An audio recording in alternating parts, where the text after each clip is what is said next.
জীবনে শিক্ষার কতটা গুরুত্ব।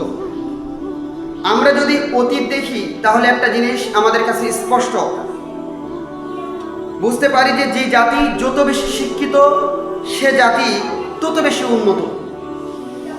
আজকে যুগে যুগে আমরা যদি অতীতের দিকে তাকাতে যাই তাহলে সবচেয়ে বেশি শিক্ষিত এবং জ্ঞান গরিমা সবচেয়ে বেশি ছিল নবীদের।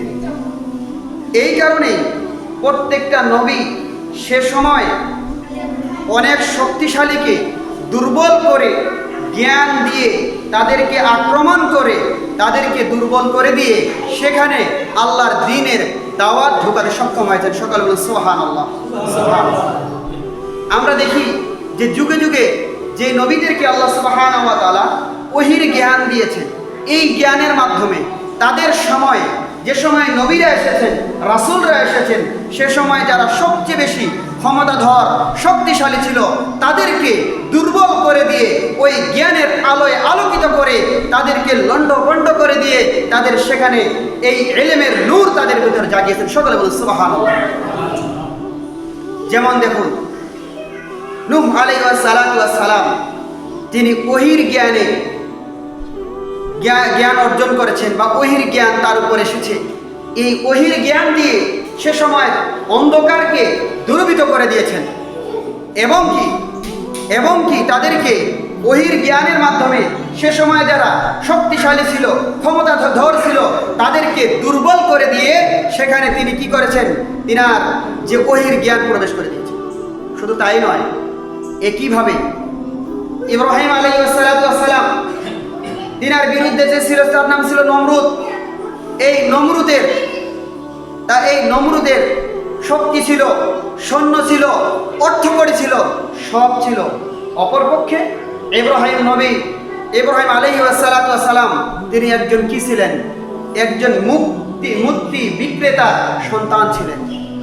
এই মূর্তি বিক্রেতার সন্তান হওয়ার পরে ওহীর জ্ঞানে তিনি জ্ঞান অর্জন করার কারণে, ওহীর জ্ঞান ছড়িয়ে দেওয়ার কারণে তিনি কি করেছেন, সেই সময় নমরুদকেও দুর্বল করে দিয়েছেন। এইভাবে যুগে যুগে মূসা আলাইহিস সালাতু ওয়াস সালাম, তিনি কি করলেন, ফিরআউনের পরিবারে লালন পালন হলেন।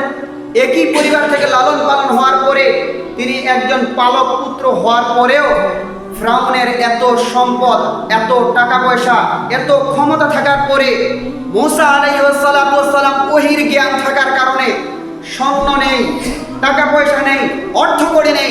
এই মূসা আলাইহিস সালাতু ওয়াস সালামের ওহীর জ্ঞান এবং জ্ঞানের কারণে, বিদ্যার কারণে তিনি কি করলেন, পুরা ফিরআউনের সাম্রাজ্যকে ধ্বংস করে দিলেন। সকলে বলুন সুবহানাল্লাহ।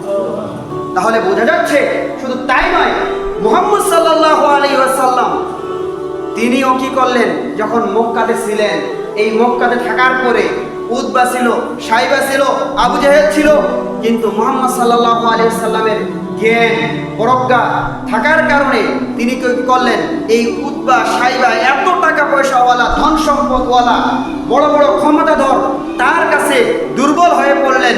এক সময় মুহাম্মদ সাল্লাল্লাহু আলাইহি ওয়াসাল্লাম পুরা মক্কাকে বিজয় করে দিলেন। সকলে বলুন সুবহানাল্লাহ। তাহলে এই জন্য বলা হয় নলেজ ইজ পাওয়ার। জ্ঞানের একটা আলো আছে, জ্ঞানের একটা শক্তি আছে। যে জাতি যত বেশি শিক্ষিত সে জাতি তত বেশি উন্নত। আর এই পৃথিবীতে যারাই এই পৃথিবী কন্ট্রোল করছে কোনো মূর্খ মানুষ নয়, সব জ্ঞানী মানুষ। সব যাদের বিদ্যা আছে এই সমস্ত মানুষ এই সারা পৃথিবীতে কন্ট্রোল করতেছে। কারণ দেখুন, মূর্খ মানুষকে যার জ্ঞান নাই, যার বিদ্যা নেই, তার শক্তি আছে, তাকে দুর্বল করা যায়। আশ্চর্য হবেন, হাতির মতো প্রাণী, এত বড় প্রাণী, যার শক্তি আছে, সব কিছু আছে, ক্ষমতা আছে, কিন্তু সামান্য একটা ছোট্ট মানুষ তার মাথার উপর বসে কন্ট্রোল করে এত বড় প্রাণী। তাহলে বোঝা যাচ্ছে এই জ্ঞান, এই বিদ্যা সবচেয়ে বেশি মানুষের সকল কিছুর উপরে, আর এটার মাধ্যমে মানুষকে বশ্যতা স্বীকার করাতে পারে। আমি আপনি ইতিহাস বলে যাই, ইতিহাস চলে গেছে, বেবিলনীয় সভ্যতা চলে গেছে, রোমানদের সভ্যতা চলে গেছে, মেসোপটেমিয়ার সভ্যতা চলে গেছে। যে জাতি যত বেশি শিক্ষিত হয়েছে তারা তত বেশি সভ্য হতে পেরেছে এবং ওই জাতি সারা পৃথিবীতে আলোড়ন করতে পেরেছে।